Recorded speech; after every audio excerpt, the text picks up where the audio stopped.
যে তোমাকে কষ্ট দিয়ে স্থির থাকে, তার জন্য অস্থির হওয়া ছেড়ে দাও।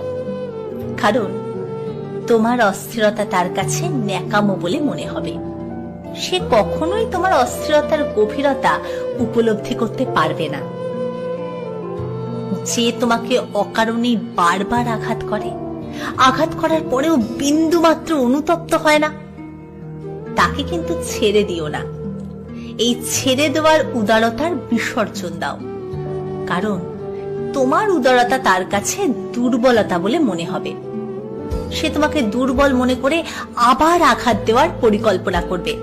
সে কখনোই তোমার উদারতা বুঝতে পারবে না, অনুভব করতে পারবে না। যে তোমাকে সিরিয়াস ভাবে হোক কিংবা হাসির ছলে সবার সামনে ছোট করছে, তাকে কখনো ভদ্রতা দেখাতে গিয়ে চুপচাপ ছেড়ে দিও না। তাকে তুমি তোমার মনুষ্যত্বের শিক্ষায় জবাব দিও। কারণ চুপচাপ ছেড়ে দিলে তোমার ভদ্রতাকে সে দুর্বলতা মনে করে পুনরায় ছোট করতে দ্বিতীয়বার ভাববে না।